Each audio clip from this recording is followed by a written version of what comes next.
It's weird having a domestic final in the first half of March. It is. It is strange to be ending the season this early.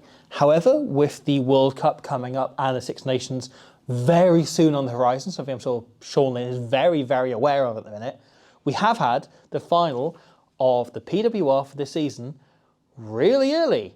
And yet, that seems to be the only really surprising thing about the way the final went, I think.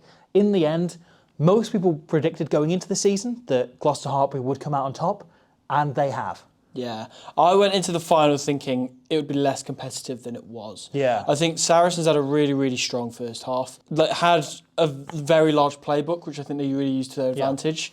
But second half, Gloucester's kicking game and forward pack were a bit too much for Sarries.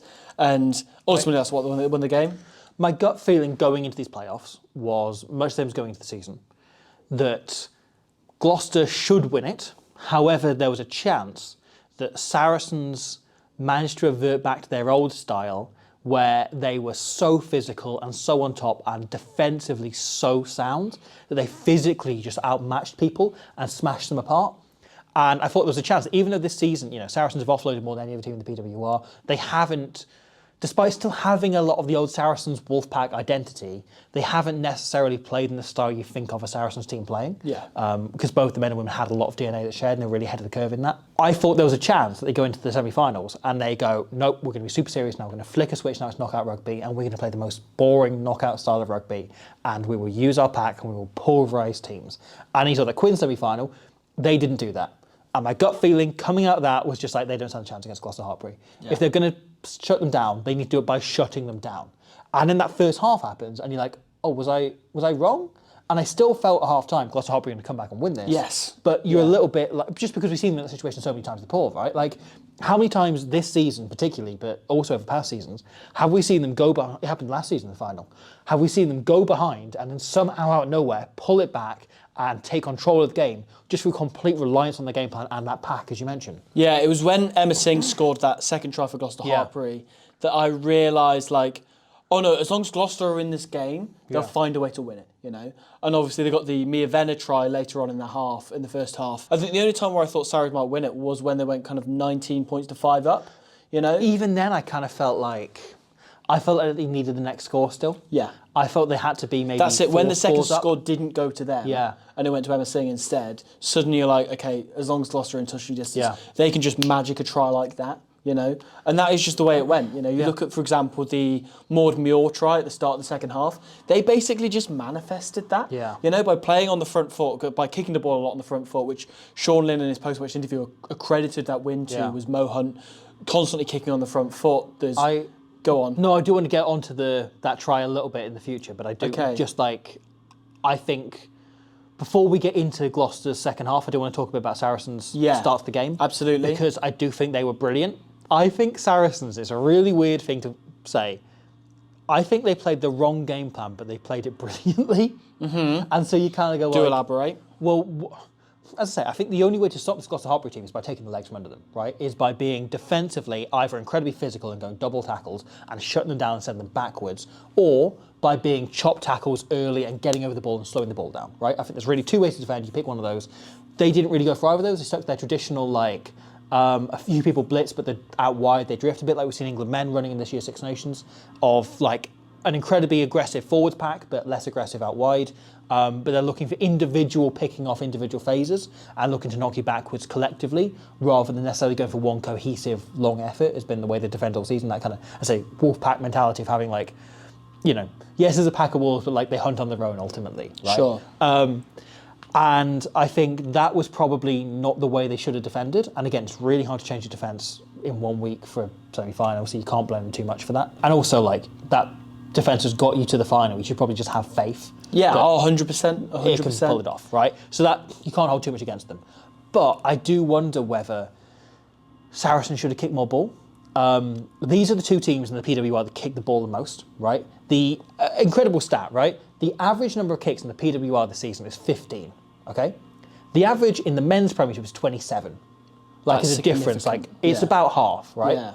However, these are the two teams that kick above that percentage average. Like, most teams kick around on that average. The average is dragged down massively by Bristol, who kick they refuse about to kick every the third ball. game. Yeah. They kick conversions and that's it.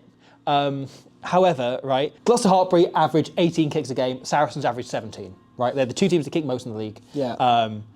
And what we saw in this game was Gloucester-Hartpury kicked 23 times, which is the most any teams kicked this season in the PWR, which is traditionally what happens in finals. Yeah. Traditionally, finals in rugby, teams kick much more than they do. No in one the wants to season. play in their own half. No, exactly. And Saracens kicked 14 times, so 3 times fewer than they do in an average game, right? And I think that kind of paints a picture in terms of how the two teams played. I think Saracens put way too much emphasis on their attack, and if they played a bit more territory and they'd been a bit more controlling, and even when they were on top in the second half of the first half, when obviously the first half of the first half, brilliant, scored those 19 points, fantastic. Second half, they still had rough control of the game, but they weren't leveraging it. They weren't turning that like pressure and that rough control into territory and therefore into points. I want you to answer this in one word. Yeah. Okay, for Saracens' forward pack, what was going best for them? Oh, that's a good question. One word. Line out? And subsequently off the line out? Maul. The maul was huge for them, right? You've got the penalty try early on. Is line out 2 words? Yeah, I guess so. It's hyphenated. It's hyphenated. But the penalty try that they got off a maul, which is brilliantly constructed, they managed to get on the outside of Gloucester-Hartpury, drive it forward. Mo Hunt ends up joining this from the back, reaches over clearly with the intention of, I could bring this down. Yeah. Georgia Evans very smartly spots her in the side of this and floors her, absolutely decks her. And so Mo Hunt focuses on the jersey, she's pulling it down, she's on the floor. Clearly, it singles out one player that the referee has to yellow card, and it is the taliswoman for Gloucester-Hartpury. Referee goes under the sticks, they get the 7 points. Very, very smart. 2 points in the second half as well. Gloucester-Hartpury's had attacks finished by Saracens holding them up in mauls, getting the choke tackle, getting the push into the scrum, right? The maul was, by a distance, the best bit of the Saracens pack's game. Yeah. The open field attack stuff, it's Gloucester-Hartpury's game, is the circus. Yeah. It's what their forward pack in particular, and also the backline, are known for. You know, is that they have the likes of Maud Muir, Zoe Oldcroft, obviously the likes of Sam Monaghan weren't playing, but you know, you look at the Alex Matthews, the Beth Ann Lewises, they love chucking the ball about as much as they physically can. And if you let them get into that groove, that is where you're just going to be on the back foot constantly. And instead, when Saracens did target the maul, that was where suddenly they got some change out of that. And now, the maul is quite a hard area to target because you need territory gain. You need the opposition to be putting kicks out in their own sort of 40-metre area, let's say. And one half of that is Gloucester-Hartpury's discipline was excellent. Yeah. They weren't giving them just free opportunities to just maul against them, which if they did, it would have been a much harder day for them. But the other part of it, as you say, is Zoe Harrison at 10 wants to be putting the balls in behind, finding grass, and getting Emma Singh to, and she doesn't do this, slide kicks out. Yeah. She doesn't do it because she's an excellent kicker. Both teams spent most of that game with a 14-player defensive line, right? And off scrums, Saracens in particular were regularly setting 6 players with only, you know, Jess Breach or Emma Singh in the backfield as the fullback, right? Yeah. Most notably, right, this example, start of the second half, Gloucester-Hartpury obviously still behind, still struggling a little bit. They get this scrum around halfway, and look at the way in which now there's someone just out of shot, I believe it's Venner, spots this and makes a call to Mo Hunt. And Flaky George has her hands up to catch the ball, and everyone begins to run a play, like on the open side. That's going open side. But you can see Mo Hunt process the information they fed by Venner, which is that Jess Breach is watching in field. They're not looking at the short side. So Mo Hunt pokes in the box kick and kicks a 50-22. Breach does attempt to keep it in, and it almost leads to a Gloucester-Hartpury try on its own, but they still go on and score for Maul a minute later. Yeah. So that is a huge turning point, is them looking, and Gloucester begin to notice that space that is in behind, because both teams are defending with that kind of it went out of fashion when the 50-22 came in men's rugby, but in women's rugby it's kind of remained in fashion because kicking is less of an issue. As you said, like the teams kick half as often, right? So we see more 50-22s as a result. And that came obviously not far behind the halfway line, you know, and it's a very favourable position there. Off a scrum on first face and Mo Hunt to kick a 50-22. We don't often see nines just kicking straight off the base on a scrum. Yeah. You know, and as you say, Sarri's put a lot of faith in Jess Breach to cover that backfield herself because she's so quick. Her acceleration's exceptional. And she almost does. She almost does. Yeah. And She's there's better the than she has one, any right to do. yeah, a couple of minutes later where this isn't a 50-22 because they just cross over the line and carry it back. Yeah. But Mohan lands that, puts the ball on its side, drops it onto a foot like that and rolls it over the top, except hers got off the floor. So that is such a difficult kick to defend. Yeah. And you know, you on one hand, you might want to cover like the 2 touch lines in case of that threat of a near 50-22. Like, it's just as bad as because you've got to exit from your own territory. It's really difficult. But obviously that opens up space in the middle as well. Yeah. And so, yeah, Saris were really kind of tentative in how they wanted to cover that. Yeah. And this then leads to, I think, a massive swing in momentum, right? And it's something I want to talk about. We're going to do previews on the home nations ahead of the Women's Six Nations. Apology, just like the turn-up in the men's and women's is too tight to cover Italy and France as well, so we're going to leave those two, but cover the... It's difficult to get the amount of research that we would need on those teams. Yeah, well, because you don't get to see much of the teams outside of... It's difficult in this part of the world. The 2 international windows, November and the Six Nations, so it's tricky. We will cover them in the tournament absolutely, as fullest as we can. But I want to talk about this bit when we get into the Wales video, right? On Sean Lynn's philosophy of cashing the cheque, as they refer to it, that Claire Thomas explains so brilliantly on commentary, like really well. Friend of the channel, Claire Thomas. Yeah. The core of the Sean Lynn philosophy in coaching that you have to cash the cheque once you've made the money. So I think it's an absolutely brilliant bit of rugby coaching. So the idea is that when you score your try, when you score your points, I say when you score points, Gloucester kicked 1 penalty goal all season. Like, it's when you score the try. When you score your try, that is you making your money. However, you don't cash the cheque till you get back into the opposition half, right? So Gloucester saying that, like, an important part of the try scoring process, they can't actually access the money they've got until they've got back into the opposition half. So it's all about that exit. It's all about cashing the cheque, about either through the scrum half, through Flaky George at 10, or through Emma Singh at fullback, whoever, kicking the ball back, getting it into the opposition half, so that you've now actually completed the job. That exiting is as much a part of the try scoring process as kicking the conversion. Yeah. I really like that. I love that. It's a brilliant bit of like simple rugby coaching that nonetheless makes like exiting into an exciting part of the game. Oh, 100%. And a key part of the game. Yeah, it makes it favourable to the players as well a little bit more. That's never been more relevant than that first half, which was so back and forth, especially the first sort of 20 odd minutes where it just felt like everybody was going to score at every single opportunity. The Kate Williams try early on, that was so pleasing for a Gloucester-Hartpury perspective that it was a 2-phase set play, essentially. Flaky George called something on the second phase, you know, that she said, clearly, as the scrum is setting, on second, like, we're going to crash it up first phase, and then the second phase, we're going to throw this inside ball to Mia Venner, right? Now, as this scrum is setting, you can hear Ella Virvas on the ref mic saying, "I'm watching Mia." Watching Mia! In the boot. Because Mia Venner here comes out the back of Tatiana Hurd. Clearly what they're trying to sell here is Mia Venner is coming up one out and getting it in the boot behind Hannah Jones here. Now, Tatiana Hurd ends up crashing it up.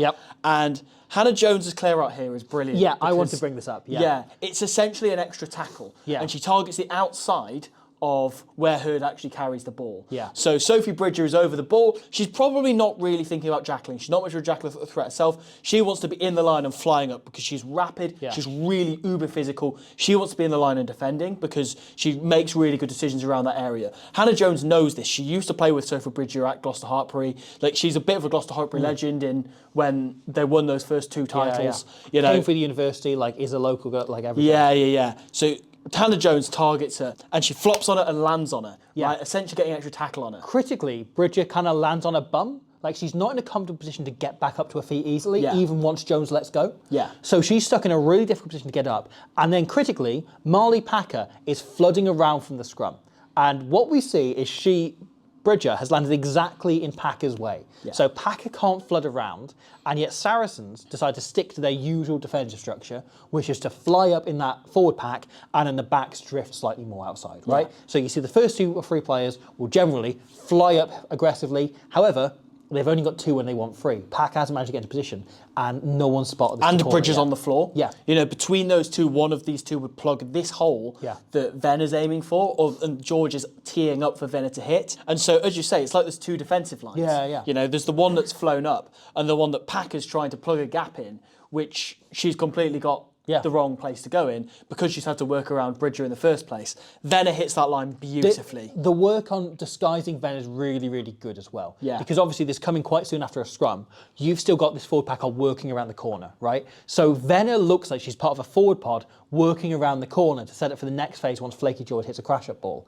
You don't notice, you don't look at her as a threatening winger running a line. She hides herself in amongst these forwards as though she's there. Her body to clear language out is a ruck ace. in 2 phases time. She looks so like disinterested here. Like, oh no, I've not got that ball out the back of her as I was hoping for. It's brilliant. It's so well hidden. And then Flaky George's body language, likewise, she's initially only looking outside, thinking, as I said, it's going to be a one-phase crash-up with forwards coming around the corners to clear out and set up to phase again and run again. And Kate Williams runs this expecting Venner to make the break and ends up getting the ricocheted ball off George Evans. It's so smart to bake your dummy runners in as your plan B. Yes. Like, to bake your dummy runners and your support runners and your plan B are all the same players.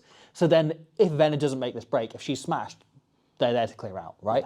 Yeah. If perhaps the ball isn't on and someone cuts it off last second, they can just hit up and then those forwards are there to carry up next phase, including Kate Williams, quite possibly, either hitting the ruck or carrying herself. It's really, really smart, but it also means that no one's paying attention to Venner. Because you see these forwards flooding around the corner all the time, you don't expect an inside ball to any of them, and if it is, it's forwards. They're probably, you're going to be able to catch up with them. Instead, it's probably the quickest player in the Gloucester-Hartpury team. Yeah. Goes straight through, and obviously, her pass isn't the best you've ever seen, but it works out in the end. And Kate Williams, favourite here at Squidge Towers, goes over for the opening try for Gloucester-Hartpury. That's it. If you've got enough supporting runners in unstructured scenarios, something like you make your own luck in those sorts of scenarios. Exactly. Can we keep talking about tries? Let's. Can we talk about the second try? Can we talk about the Jess Breach try? Because that's it's just so what I was going to ask. It's that inside ball that disables the defence. I really like this because this is a very common 2-phase set play. Yeah. Sarries run it as a 3-phase set play. And by that point, all Gloucester are thinking about is who am I going to tackle next? Yeah. Rather than, I wonder if they're going to run that play where they hit it back on the inside to Jess Breach. Yeah. And so when they go in for the third phase, when they carry, Marley Packer and May Campbell, you bottle us, get Campbell, they're so quick back to their feet to reset onto the next phase. And they get really, really wide and target this Gloucester-Hartpury backline. So if you look at from this initial phase beforehand, right? So after the carry, if you are Gloucester-Hartpury, you set up exactly this way. Like, they have not made an error defensively here at all. They're numbered up. They've seen Saracens have 2 free pods here, each with a distributor in the boot. So potentially you've got like 8 players you've got to be watching here, right? Yeah. And 6 of them are the biggest forwards in the Saracens team, other than Poppy Cleal. But you've got maybe 7 of the 8 biggest carrying threats are all in position around here, plus as distributors, plus as people out wide, plus as Jess bloody Breach you've got to watch because she's lightning quick and create something out of absolutely nothing. More on that later. And so they set up to mark that. Perfect job, excellent. They hit the next phase. They do a really good job of hitting them slightly behind the game line, like meeting them well, great contact. And they keep that fold because they've gone, well, we took care of 2 of their carriers, but they've still got more on this side. They've still got 5 or 6 options, including Jess Breach over here. So we'll stay marking over here. Yeah. And a couple of players bounce back up their feet. Alex Matthews kind of looks up and is watching the ruck critically. Is kind of looking at the ruck and going, no, we're good. Like, they've only got Poppy Clear here as my opposite number. I can take care of her. That's fine. Isn't paying attention to the space next to her in the defensive line because she's only looking at what Saracens are doing. Yeah, and the most important player that Saracens target here, if you look at the second phase, you think it's probably going to be Maud Muir, obviously knowing what happens. Instead, it's Elle Perry, who is, bless her, brilliant scrummager, really good carrier, great tackler, really good around the park, but the least mobile and the least She's not making quick. 10 metres in a second, is she? She's the least fast member of that pack, and that is all they need. They want to drag her out of that breakdown area to open up a bigger gap between her and Maud Muir here. So, in theory, she's numbered up okay. She's in position, she's just filling the hole. Basically, Perry thinks she's just watching in case the scrum half picks and goes. Yes. Right? So she's watching for that on the absolute fringe. Yeah. And what we have instead is Jess Breach's line is phenomenal. Like, we just praised Venner's as the way Venner disguises herself amongst other forwards. Breach doesn't have to do that because she's so fast. Yeah. She comes out of absolutely nowhere. She's on the other side and she arcs round and hits that line perfectly. The timing is exceptional, but the speed at which she goes from an option on the far side to this side is extraordinary. And that's it. Obviously, it's pre-called. We all know this. But you have to get that nailed. Yeah. And the thing about this is, if you look at Senft here in the breakdown, that she's not really involved, she's not really had to clear anybody out. She just turns her back and she slightly backpedals into Maud Muir. Yeah. And Maud Muir can't come in that negative fold to close the gap.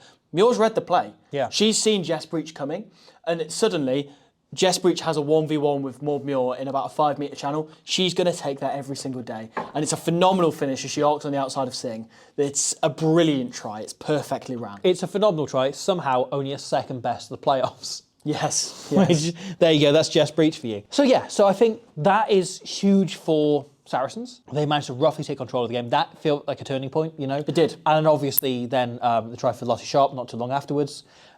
Is again brilliantly taken. I think they do a great job of just working wide to wide. So again, sort of a lot of tries at the minute is you split the centres up, right? So you then force one of the centres to make a decision. You give them maybe 5 or 6 options to watch. Even 2 or 3 might do it. And you isolate them, right?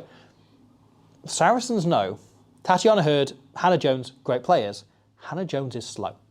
Like, she is, as Stuart Barnes used to say on the Rugby World Cup 2011 official commentary, she's not the quickest centre in the world, but she's got great experience and awareness. Yes. And that experience and awareness leads to Hannah Jones here makes a brilliant tackle on Marley Packer, right?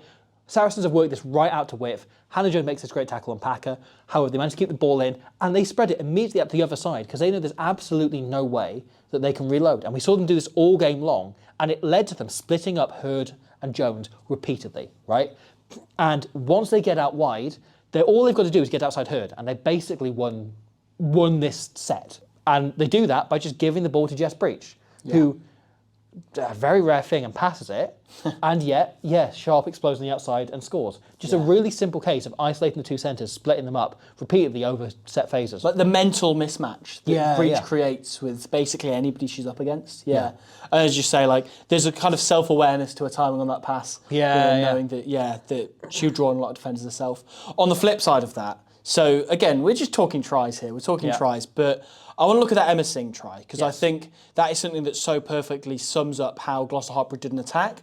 And again, like what says more about them as a team than anything else is the fact that they went from this to that kicking game. We've obviously kind of described it in reverse order here and talked about the mature kicking game and the forward carrying and everything that happened. But this, I think, is a brilliant attacking phase. So first couple of phases, they crash it up, right? And they end up in midfield and they have Tatiana Hurd here, runs on a short line, carries the ball in, acts as kind of an extra forward. And off the back of this, they go into a 2-4-2 forward shape with Maud Muir spotting something on the far side and neglecting her usual spot. You know, they often sort of play a 1-3-3-1 or even a 1-3-2-2. They're very fluid in their attacking shape on Gloucester-Hartpury, which is another reason that makes them so great. But here they go 2-4-2 with Maud Muir sprinting onto the far side. And naturally, Maud Muir is very quick, extremely powerful carrier. You don't want to, like, if she spots something and runs on that side, you don't leave that alone as Saracens. Alarm bell starts to ring, you know. But what's great about this is Flaky George is just stood behind the breakdown. She can take a pick of which of the two she wants to float into the boot of. Now, Hannah Jones is organising this boot really well on the left-hand side with Sarah Beckett here as the lead carrier.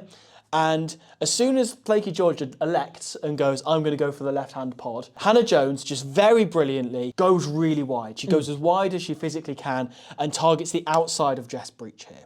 Flaky George goes into the boot and Breach reads this, right? Because it's only a 2-player pod. She knows that if Sarah Beckett carries on her own, she's going to be isolated. I have to target the boot.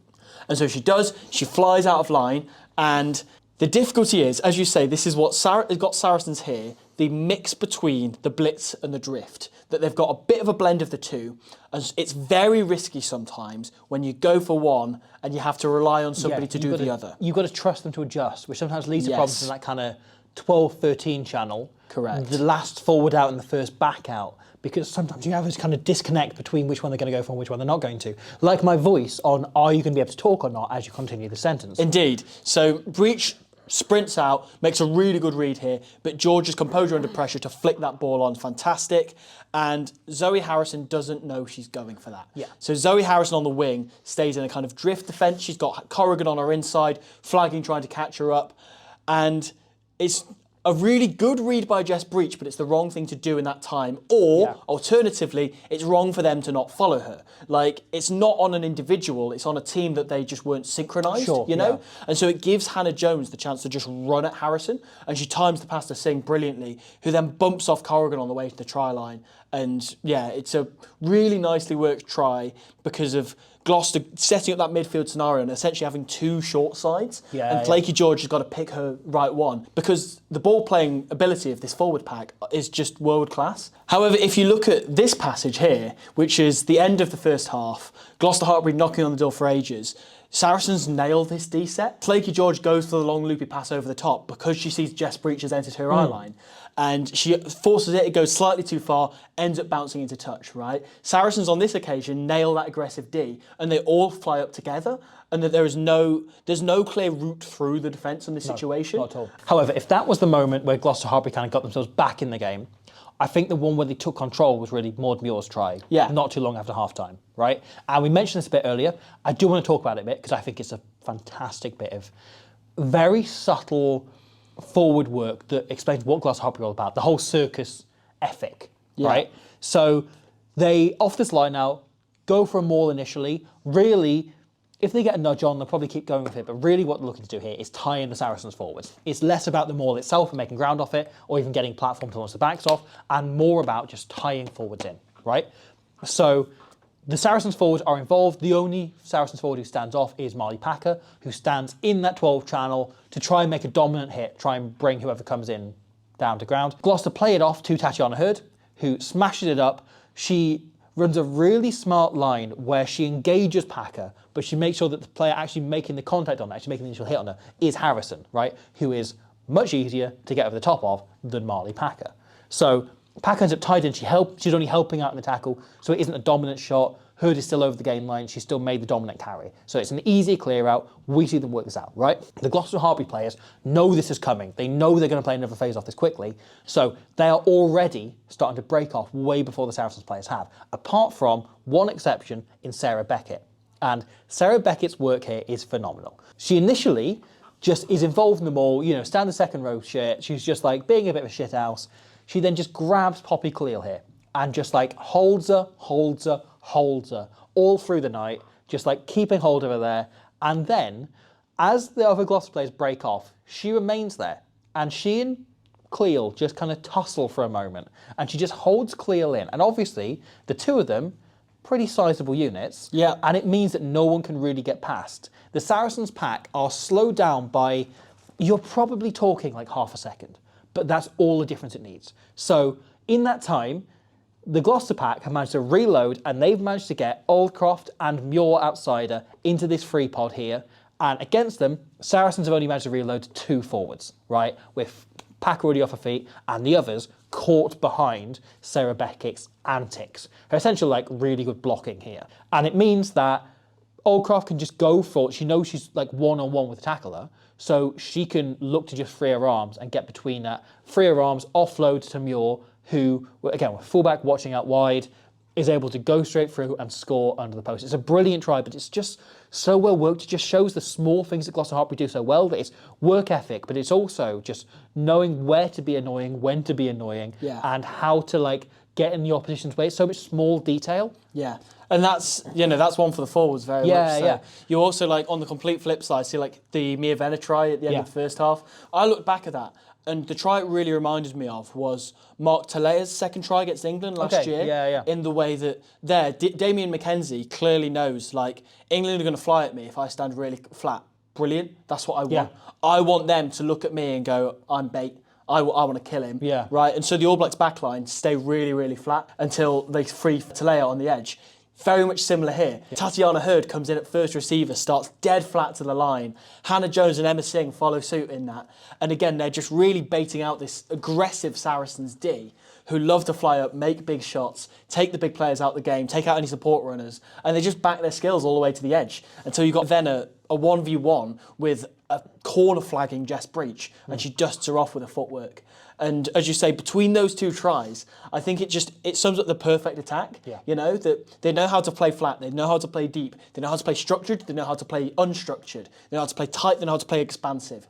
They are such a good team to watch and attack that I think, you know, if you're like coaching like a young rugby team or something, they are the blueprint of how you want them to attack. If the skills you want them to learn, the running lines that you want to run, like the playbook even. Like there's so much within this Gloucester-Hartpury team and they're just incredible to watch. Ultimately, that is it, isn't it? Ultimately, it is. This is a team who have built into being pretty much complete. Yeah. There was a lot of credit given after the match to Rhys Oakley, the defence coach, former Wales international. I think he got 2 free caps. Yeah.